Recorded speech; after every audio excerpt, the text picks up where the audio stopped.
kind of heard a little bit of what you said. It sounds like on the last one might have tipped her hand a little bit, so you just went with your gut? Yeah, I would tell the girls in practice at this age, don't look where you're not going to kick. She was just staring down that right side, and I trusted my guy, said we're going left. I took a step to my right to make that left side look bigger.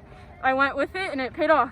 And at the same time, it didn't look like, she didn't get it to a corner either, so it made your job a little bit easier? It was definitely an easier save. I just had to put that ball as far away from the goal as I could. I just hit it away, and that was that. And you got your hands on a couple of them or got close to a couple of them early. It looked like you were a little bit frustrated. Was it just take some time and shake each of those off and know that you were still going to have more chances? I had my spot in every one of those. I was going to the right places. I just wasn't fully committing, and once I got my hands behind it and I got my head in the right place, I knew I was going to get those.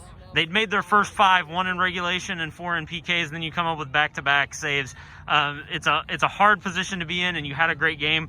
Were you just ready to embrace it and hope that you could kind of cap off what had been a good night for you? Yeah, I knew just going in that I could trust my teammates to make theirs, and they could trust me to save them when they needed to. So I really put myself behind it when it was game on the line. Take me, I think it was late in regulation and then another one in the overtime where they took some long free kicks that really kind of tested you. A couple of those, maybe some nervous knees knowing that you had to come up with a play? Yeah, especially on that one in the very end of the first overtime, coming up over my head. I really just stretched out to grab that, and I balled with it, had a girl pressure me real hard.